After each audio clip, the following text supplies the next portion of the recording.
what I'm supposed to be. My soul is welcome here. My soul is welcome here. Oh, my soul is welcome here. All right. My soul.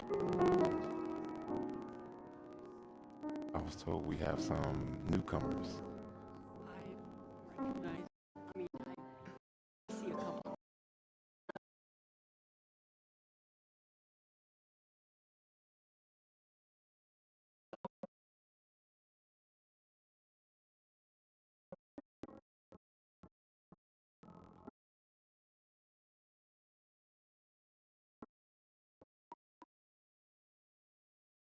Done since, long before the pandemic.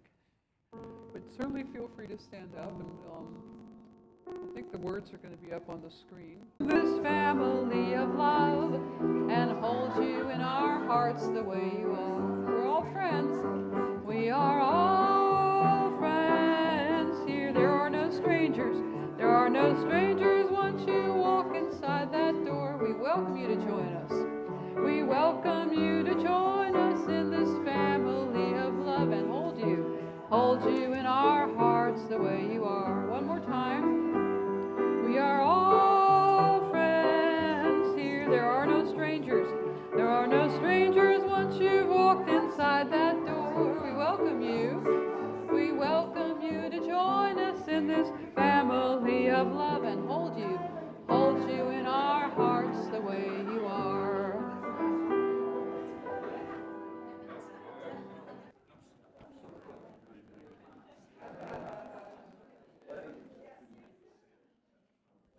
Jackie Tate is going to be available for how to take advantage of that, recognizing how important prayer is to unity. And I do want you to take within us and carry during our week. Just a little bit about his stats if you've never met him. He is assistant professor at Florida State University, a filmmaker, a theater maker, an actor, and a director. His passion, though, is teaching.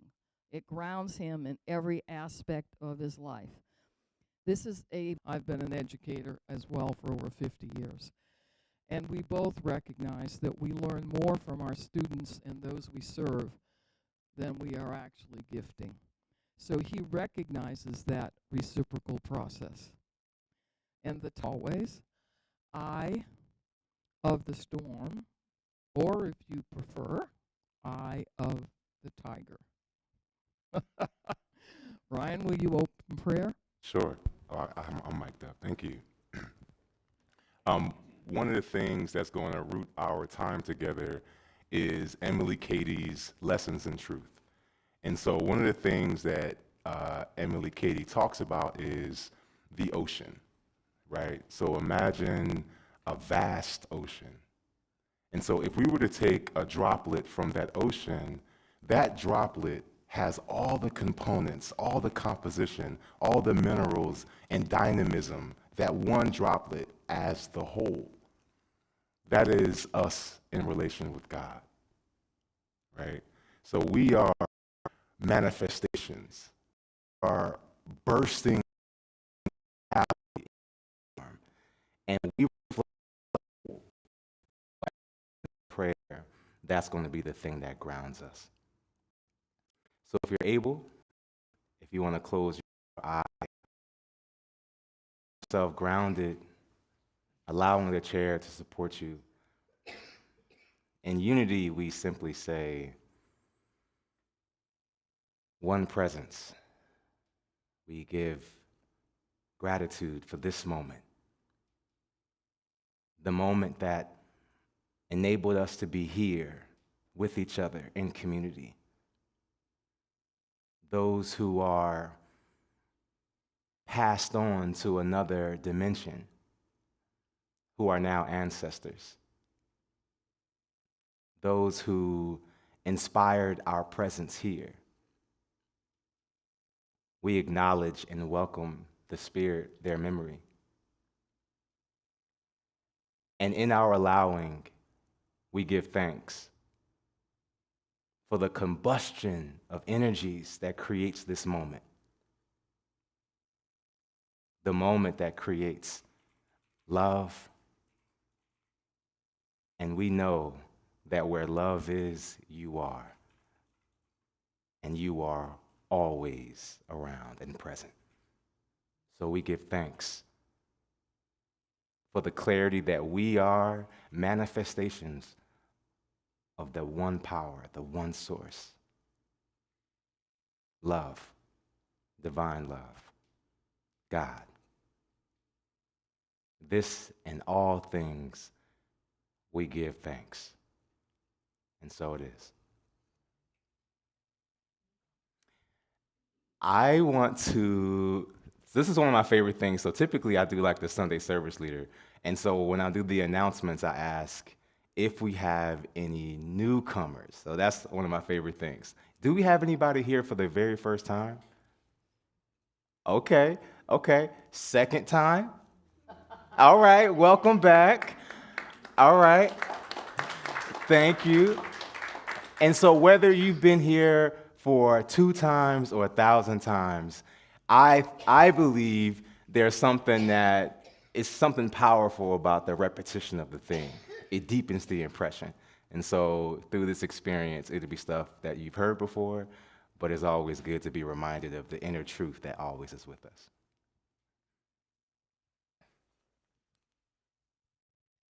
Okay.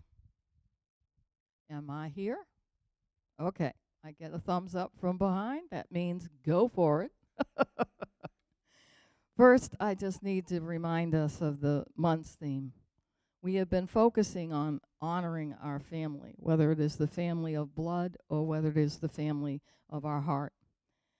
And so I do wish to honor a 34-year member of our family church who is no longer with us on this 3-dimensional earth plane.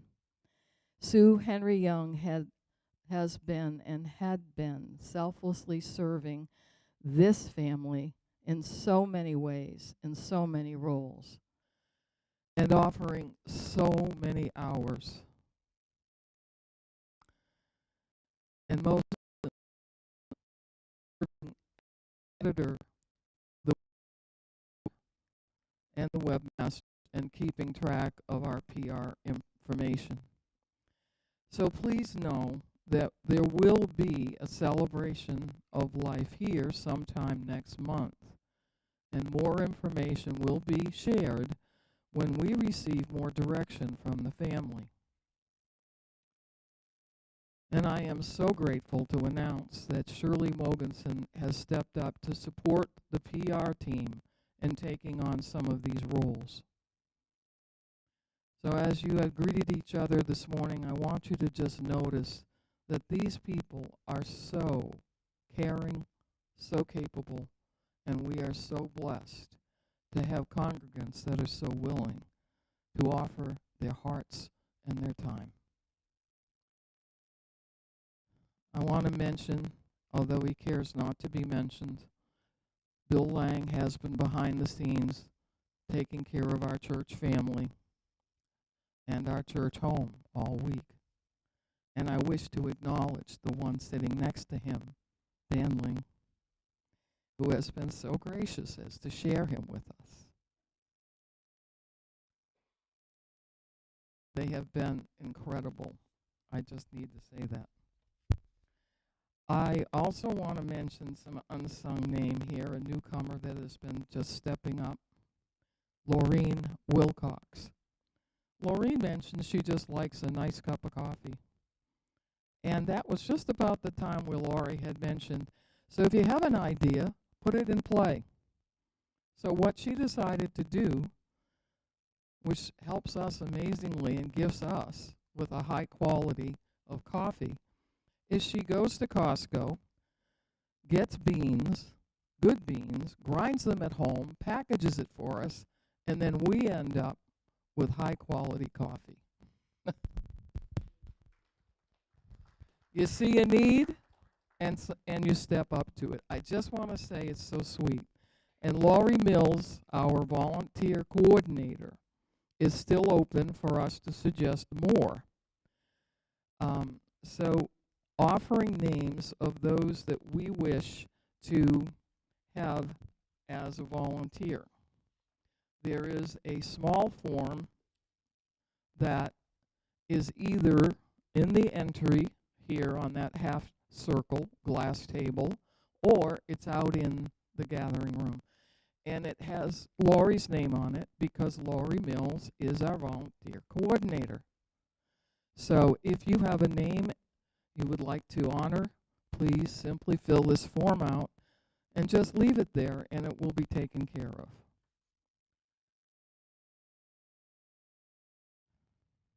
Shifting to announcements. I just love the synchronicity. This in my hand is Lessons of Truth. And the reason I'm holding it is because Emily Cady is the author, and it will be the root, the base for a new course that is starting this Thursday evening, August 24th. Carla Palmer, our spiritual leader, is facilitating it both online and in person. Its intent is to be a new membership class for 6 weeks in the evenings from 7 to 8:30. However, it is also for anyone taking this from the flyer. Whether you are new to Unity or have been a voting member for years, or whether you just need to understand more about what Unity is about, this class is for you. It is a great opportunity to make friends and enliven your personal as well as spiritual growth, and have the boon of becoming a voting member of this church ministry. I have this copy, which is clean, and I can gift it to anyone. The second announcement that I would like to make is another class that is starting this week.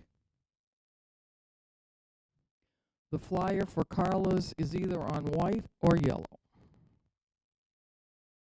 The flyer for Dr. Christina Gilman, Soul Talk Skills, is starting in the mornings on Tuesday from 10:30 to 12. It will be held here in person at Unity. It is possible to join any week, as new members are always welcome. And the intention of the workshop is to practice tools for effectively applying your soul's wisdom to your everyday life. Again, there is a flyer in the gathering room for specific details. Alejandro is still offering his services to help support and train the online component. And this is one way you can access that. The QR code, you simply take a photograph of it, and it will lead you to a link that allows you to create the calendar that will create an appointment to work with Alejandro. I know it's a few steps. I have worked with it, and it's an interesting way that I'm learning as a 75-year-old to deal in the world I live in. So what the key idea here is, please check with him, because he is willing to do one-on-one outreach, which means addressing each one of us where we are and moving us forward. And again, I'm sure that if you're uncomfortable with these options, then I simply want you to know that you can bring your own, going directly by registering with the university, with Unity Worldwide Ministry. And on the other hand, we are intending to do on Thursday, September 13th, an in-person honoring from 10 until 4. There will be healers that will be available that are part of our congregation, like Dee Mitchell and Steve Henry. There will be workshops led by Carla that will make prayer ribbons to hang in the trees, and also workshops on artful prayer. Carla's vision for this is that it is a retreat and that is a time of rest and restoration. And she is simply suggesting that you come anytime between that 10 to 4 period and join in whatever is occurring in that time. So that is September 14th. Put it on the calendar. The work here that will be done at Unity in person is being created by the prayer team.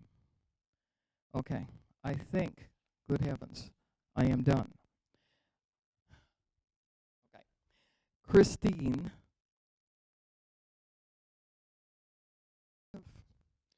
When he wrote of the importance of keeping your head when all about you are losing theirs and blaming it on you. Properly mastered, my power of understanding gives me the strength and presence of mind to be a beacon in times of trouble or crisis.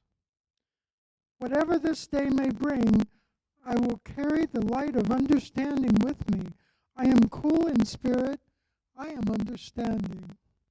Understanding.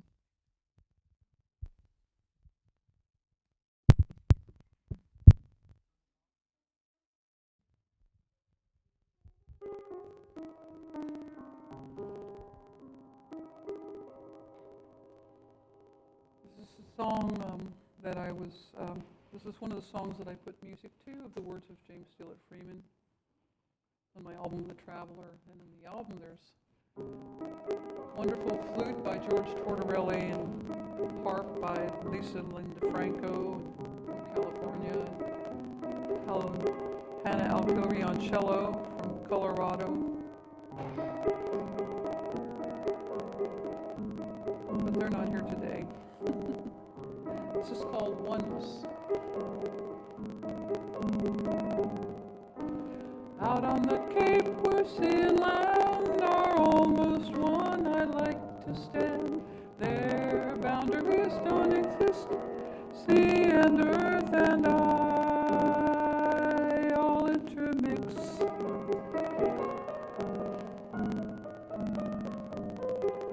Or sometimes I am swept along a crowded street, one with the throne and losing consciousness of me. Feel only my humanity.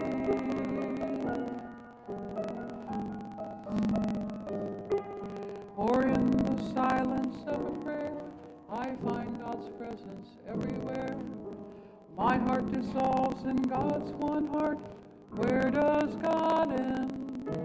Where do I start?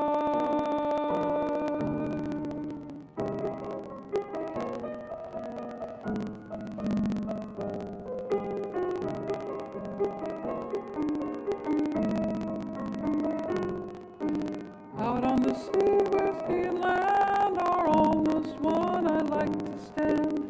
Their boundaries don't exist. Sea and earth and I all intermix.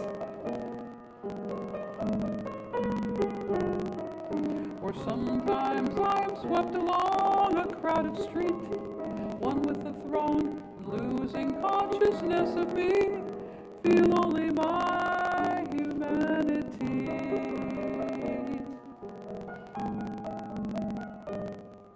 Or in the silence of a prayer, I find God's presence everywhere. My heart dissolves in God's one heart. Where does God end? Where do I start?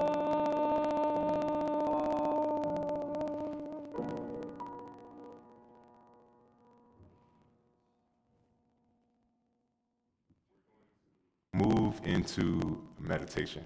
So many of us know this, but it's always good to be reminded. So this is actually our superpower. Meditation. It's like our secret weapon. It's the thing that we can deploy at any moment. But, for whatever reason, we tend to forget it. So what we're going to do is we're going to deploy our superpower. And one of my favorite forms of meditation is guided meditation, but my go-to is just to be clear in stillness. And so that's what we're going to practice. Kathy's going to have some gentle music playing. And so I'll say just simply these words. If you want to close your outer eye, allow the chair to support you so you can release into it, trusting that those four corners are supporting you. You want to allow the back of the chair to embrace your back. You want to soften your jaw, soften the muscles in your face. Your mouth may be agape, and that's okay. Nobody's looking. And simply breathe.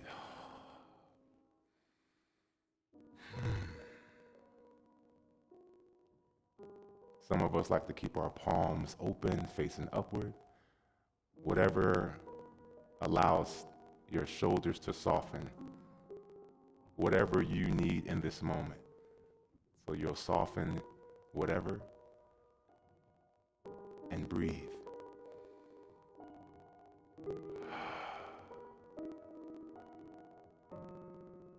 And in this moment, we will allow.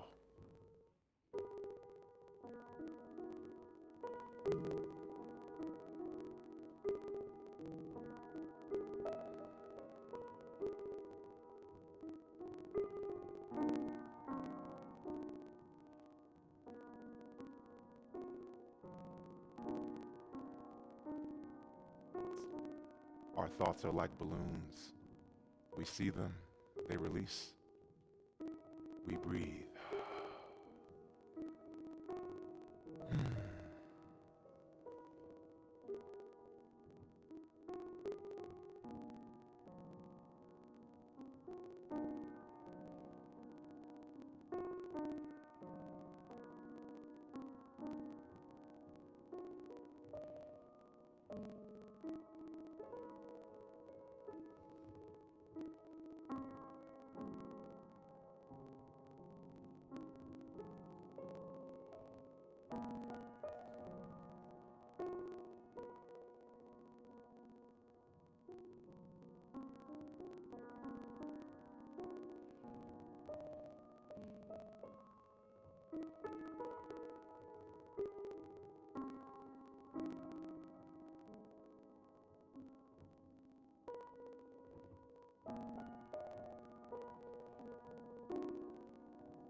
We allow that breath to go all the way down to our solar plexus.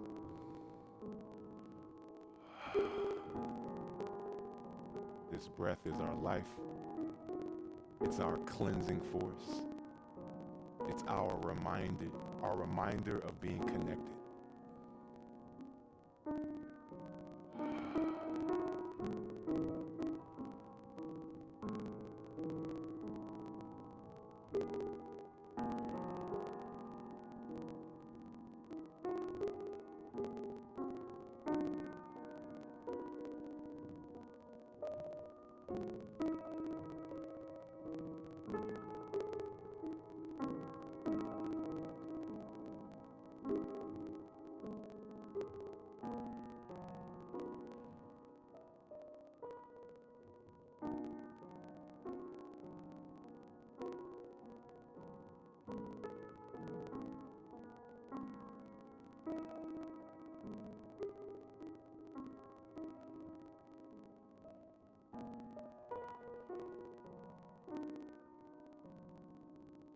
As we breathe, we allow our awareness back into the room. We feel the cushion of the seat supporting our butt and our back. We feel the ground. We feel the air. We experience the oxygen. And we come back. We come back. Whenever you're ready, whenever you are ready, You open your outer eye, coming back to the space.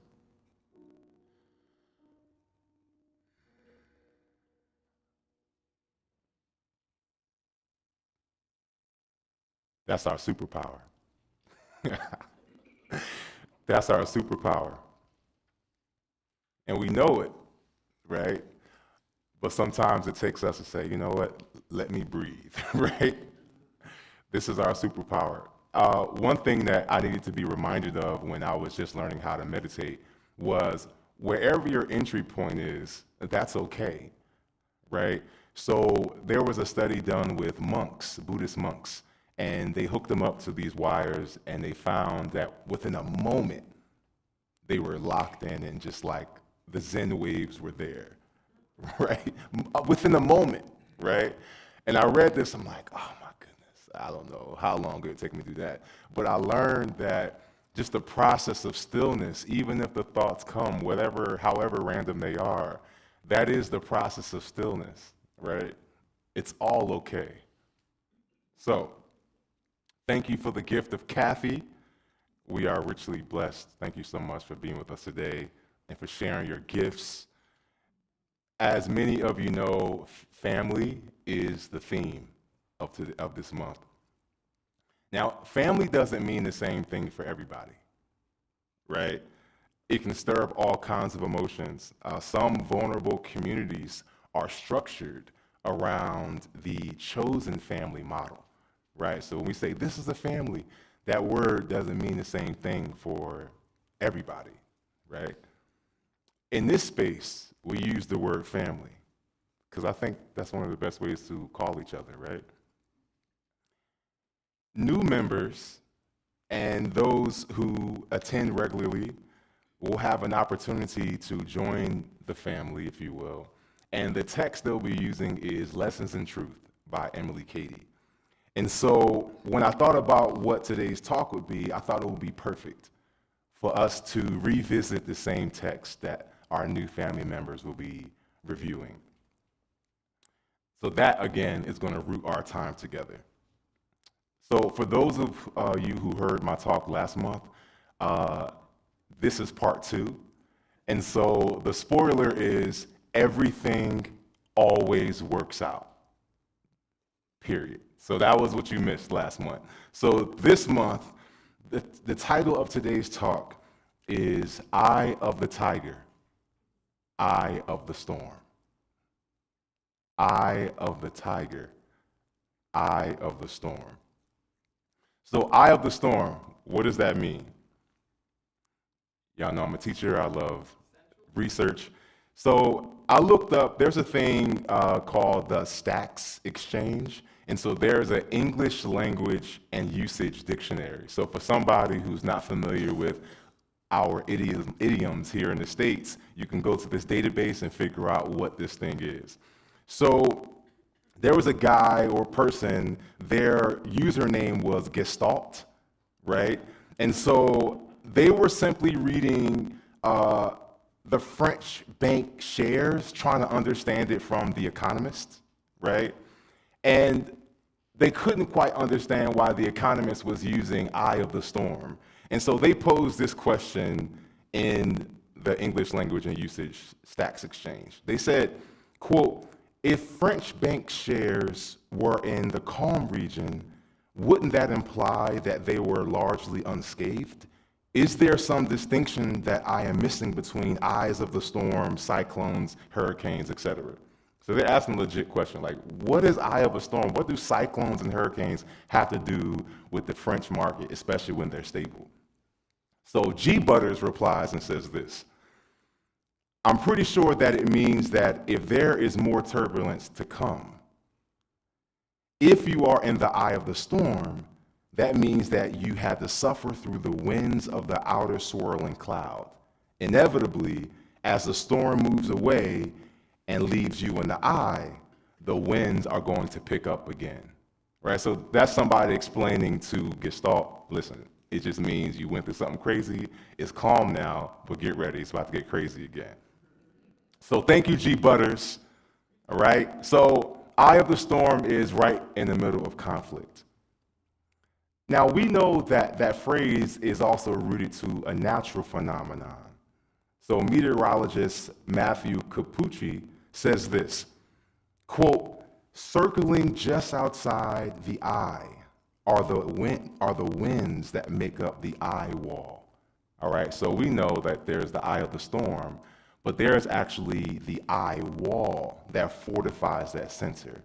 And it's in the eye wall that he says the scariest, nastiest, gnarliest part of the storm. They form an unbroken line of extremely powerful downpours. In strong hurricanes, these winds can roar to 225 kilometers per hour, right? So there's the eye of the storm, the calm, but right outside that eye is the eye wall where it is the craziest, right? So, eye of the storm, eye of the tiger. Who knows what that means? What comes to mind when you hear eye of the tiger? What you got? Rocky, yes. What else? Eye of the tiger. Football, yes. Survivor, the band, eye of the tiger. Do we use that phrase? I mean, kind of, not really, right? But we know what it means.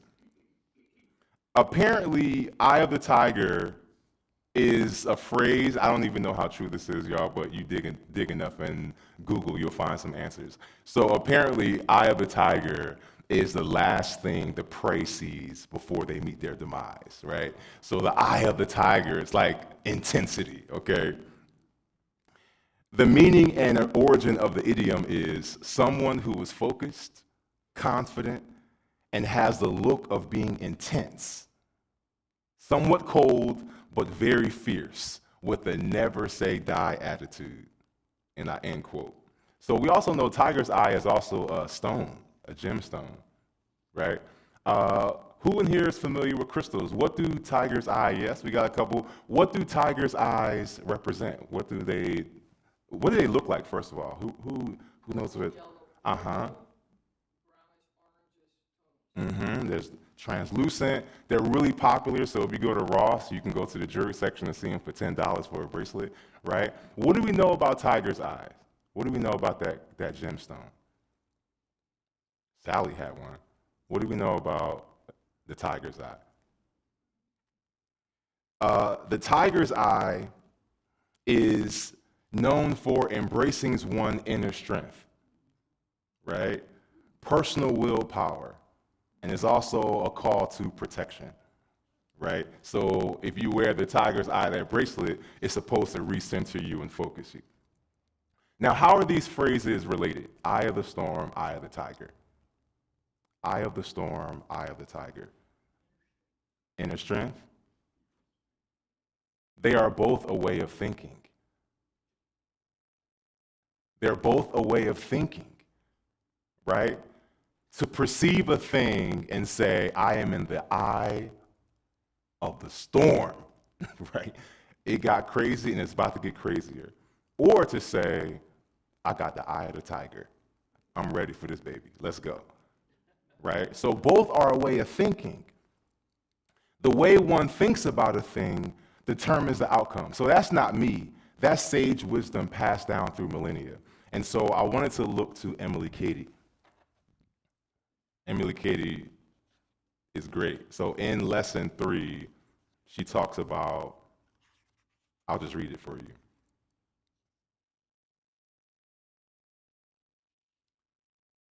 It does make a great difference. It does make a great difference in our daily lives what we think about God, about ourselves, about our neighbors.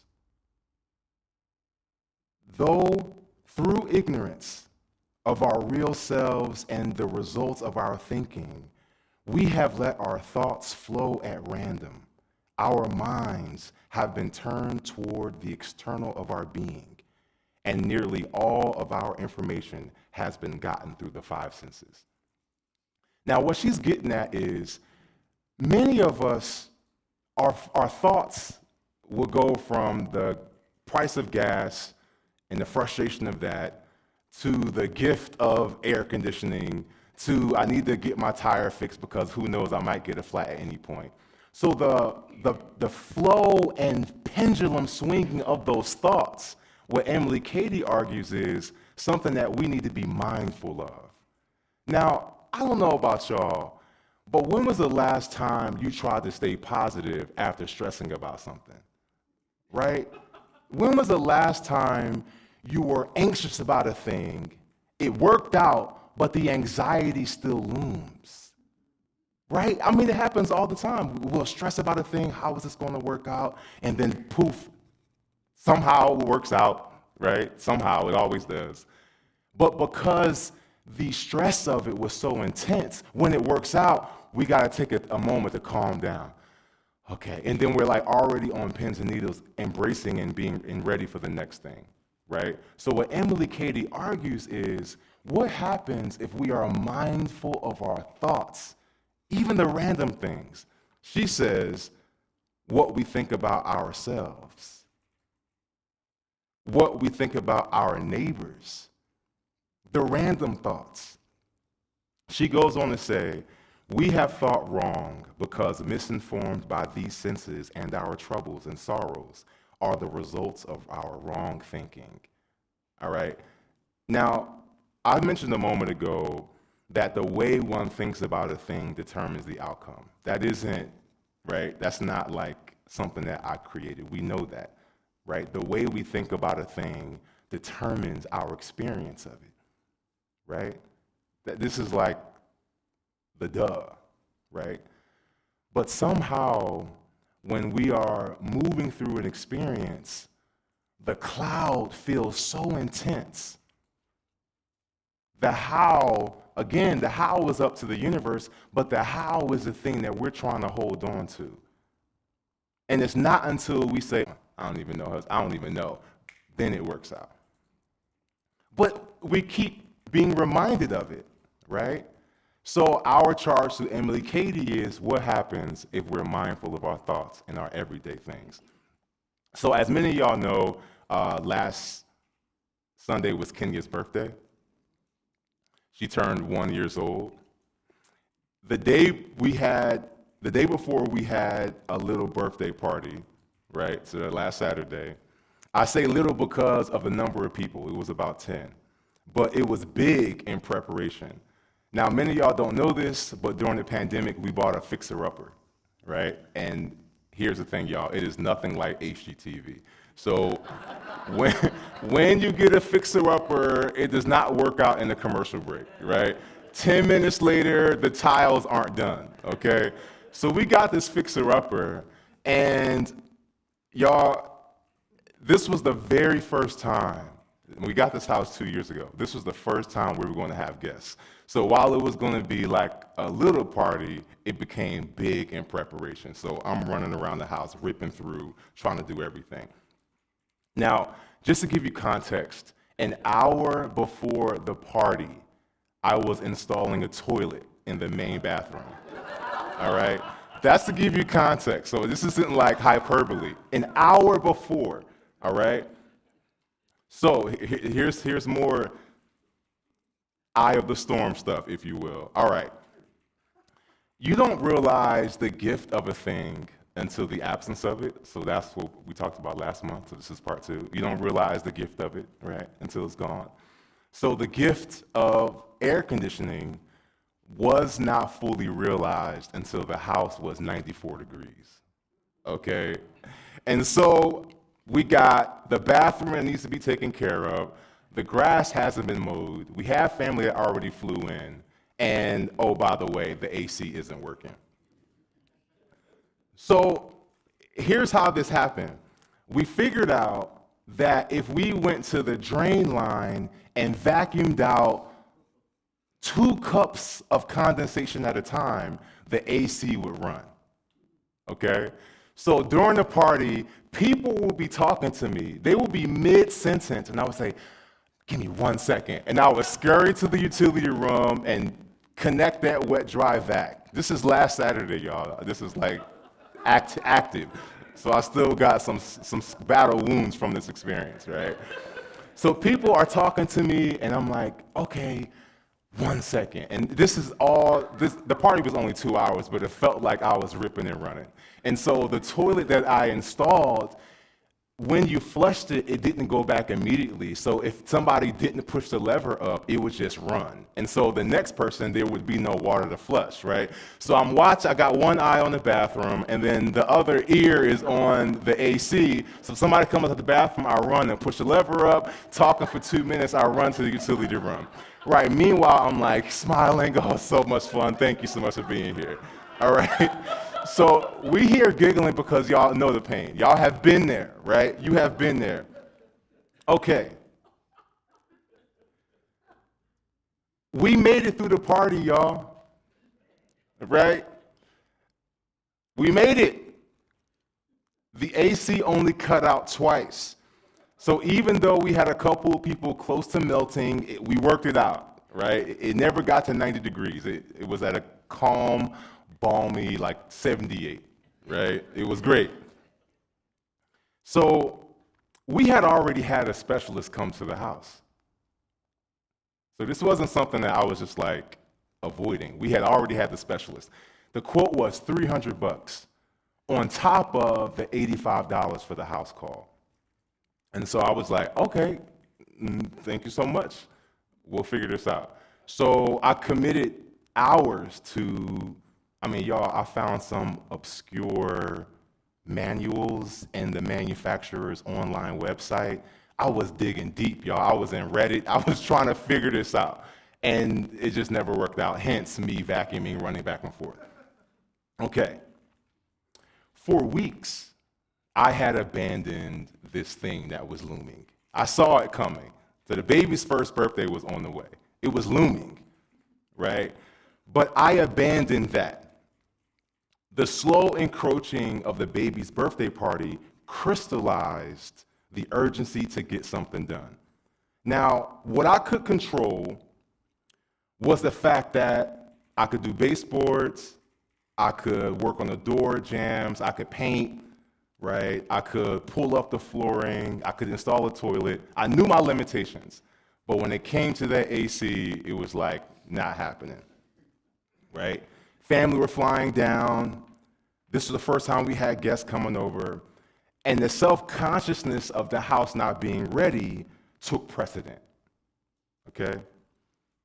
So the point I'm making is the things that I could control, the laying of the floor, the installation of the toilet, the painting, that was things that I could do. So I was like, I got this. The AC, I'll deal with it later, right? So even though I'm up here talking about we could perceive something as an eye of a storm or we are in the eye of the tiger, I was very much like, I got a storm coming, and let me just focus on this paint, right? But the areas we are unsure about, it's easier to avert our eyes and control what we can do. Now, does this sound familiar to anybody in here? Right? This sounds familiar, right? That thing is coming, but we're gonna focus on what we can do. All right, we got the in-law coming or the family member who has always been tense, but I'm gonna focus on these plates. Right? There's that thing, but I'm gonna focus on this. Many of us can see an issue looming, but instead of confronting it, we focus on the stuff we can control. Now, we've heard the story about the board beating up the boss beating up the employee beating up the wife beating up the kid beating up the dog beating up the cat, on and on and on. We've heard that, right? Now, the power dynamics are not the same, right? So that little kid does not have the same power as that board or CEO. But the agency of these entities are identical.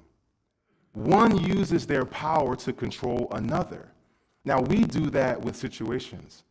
Before yielding it to divine intelligence, we try to take care of it ourselves.